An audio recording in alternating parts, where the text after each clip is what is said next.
What is up, ladies and gentlemen? This is Mercules here with Planet Destiny, bringing you a map breakdown of the brand new Destiny 2 control map called Endless Vale. First things first, we're going to start with the characteristics. It is basically a diamond shape, and is a diamond shape 3-lane map. Now, the 3 defining lanes basically go between the initial Bravo and Alpha spawns. One of them goes up through B, one of them goes through mid, and then one of them goes down through Temple, which is that low area. There are also 3 intersecting lanes, which we're going to refer to from here on out as a cross lanes. And again, they go from Temple to B through mid, and then on either side of the mid walls, basically. You can think of it as a mix between Asylum and Pantheon if you think of the control point location and verticality of Asylum. And by that I mean there's a high B point and a lane that runs from B straight down to a low area. And then you could think of it with the extra middle across lanes of Pantheon, so those lanes that go kind of on either side of the middle group.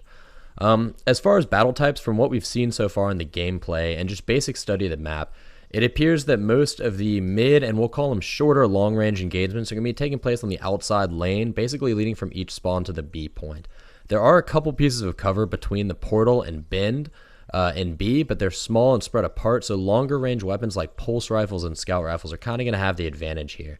If you're a skilled player with a shorter range weapon, you will probably be able to cross the distance between the cover points, but you're going to need to be smart about how you do it if you don't want to be picked off. Both of the initial spawn points themselves kind of favor shorter mid-range weapons like pulse rifles, but they do offer a ton of cover, so AR and hand cannon users will not be at that much of a disadvantage. In mid, short-range weapons are absolutely going to be king, but there are a ton of exit points that you can get through, so you can disengage should the need arise. As far as engagement flow, again, based on the gameplay we've seen, the engagements all tended to be focused on and around B, looking outwards into mid, bend, and portal. I think what's going to happen is good teams will be able to prevent players from crossing through mid and temple, and thus they'll end up holding one side and B, which is going to force the opposition to push outwards from the initial spawn through very predictable lanes. However, if a team is not able to hold the mid, then players are going to be able to collapse on B from there, or even flip the spawns and then flank.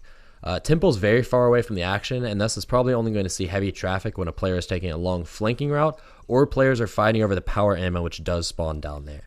Mid is likely going to see the majority of pushes going through it, as it's easier to close the distance with the amount of cover provided, and distracting players on B with pushes through mid will also provide an excellent opportunity for longer range attacks from either bend or portal, depending on which side you're spawning on.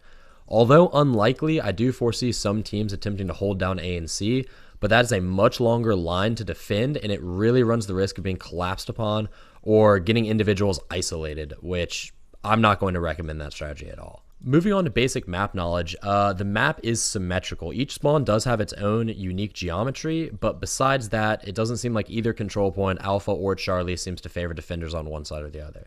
As far as areas or focal points you need to focus on, there is a call-out map that I'm going to include in parts of this video so you'll be able to see it. But the notable things you need to recognize first off are the giant trees, which means you spawn on Gulch. There's a diamond-shaped piece of cover in mid, which is also by the drain, which is a little hole that drops you down in a temple. And then there's the high spire, which is right on B, and that's also known as the shrine. Temple is also easily recognizable because it's the lowest point on the map, and Blocks is basically the spawn point without the giant trees. Elbow and Portal both lead up to B from the initial spawns. Elbow has a much more defined bend, and Portal has kind of an open entrance to it. Speaking of entrances, if you're looking at major parts of the map, mid has 4 main entrances, which makes it very, very hard to defend if there's no one on B and Temple. Likewise, B and Temple both have 3 entrances, and their defense is also made much easier by having a teammate in mid. So you can already see that kind of front that's formed there, where you're going to want to have a couple players on B, at least one in mid and one in Temple, to really trap the opponent in their initial spawn.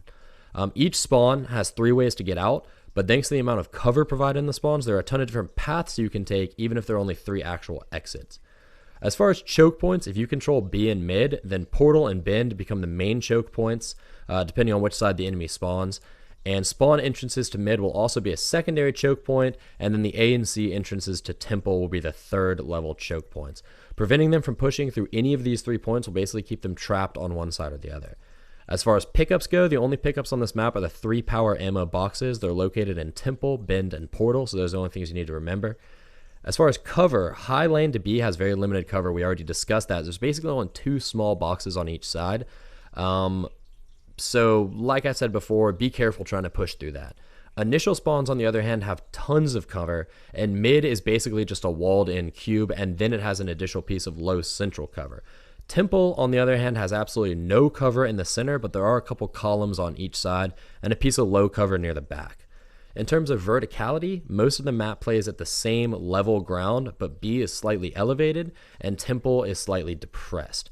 So B is going to allow the ability to shoot down on attacking players, while Temple is going to force you to shoot up and out. So I'm going to say be careful trying to push out from Temple, as the stairs make you very, very predictable. Alright guys, that is it for this map breakdown. Again, it was Endless Vale. This is Mercules for Planet Destiny. Like, favorite, and subscribe for more.